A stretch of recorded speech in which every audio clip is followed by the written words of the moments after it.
Kaya ako naman nandyan lang ako sa mga anak ko, nagpapaalala. Isa si Robin Padilla sa mga nalungkot ng malamang shelved ang primetime series na Haram. Ang nasabing proyekto sana ang pagsasamahan ng anak ni Binoy na si Kylie Padilla at ni Dingdong Dantes.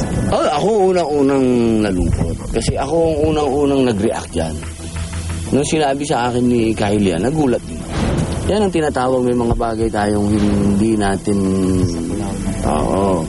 Yun ang gusto-gusto natin, hindi ibibigay ng Panginoon dahil baka hindi pa napapanahon. Ang akin lang po sayang kasi ang ganda po sana ng story. Papakita po sana yung side ng mga Muslim na maganda. Pero ganun talaga yon, respeto sa mga kapwa namin.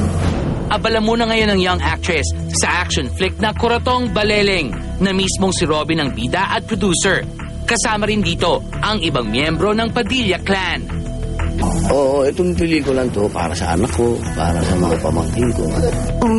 Eto kasi bata pa lang to, ano na talaga? Yun talaga ang linya naman niya talaga, yun ang gusto niya talaga. Action talaga. May special participation sa pelikula ang rumored boyfriend ni Kylie na si Aljura Brenica. Surprise! Pero kayo pa ba? Paano ba? Tila mas komportable na ngayon ang batang aktres na mapag-usapan si Aljur. Lalo pat nagpahayag na ng suporta rito ang amang si Robin. Siguro, inspiration, yung masaya ka lang paggising mo sa umaga. Okay, trabaho tayo. Tapos may magte-text siya, siyempre, good luck, galingan mo, ganun. Yung mga ganun lang, inspired na. Ganun nga yung ganun ang suporta ko sa kanila. Pagkatapos kong kausapin si Aljur, sinama ko siya sa pelikulang to.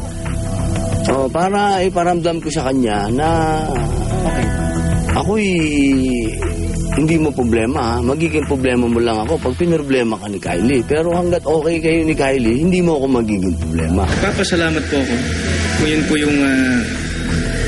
yung hangarin niya. Yes, okay naman ang hangarin niya. Basta ba naman po kay Kylie kasi kasi si Kylie siya lang naman talaga mabuti naman yung hangarin. Mabuti talaga ang hangarin. Wala akong iniisip na masama dyan. Wala akong iniisip kundi mapabuti siya. Aware si Binoy na malakas pa rin sa publiko ang tambalang Aljur at Chris Bernal. Even Kylie acknowledges na mas mabuting hindi na muna sila magtambal ni Aljur. Siyempre gusto ko po mga trabaho pero kung di naman po talaga pwede, okay lang. Hindi ko naman po pinipilit. Hindi talaga kayo pwede magkatrabaho. Kasi may fan base na po sila eh. Doon na po ako sa personal. Naiintindihan ko naman si Kylie kung bakit niya sinabi yun. Tsaka tama naman siya about sa personal. Okay naman. Okay naman ba siya yung sabi ni Robin na karangan naman?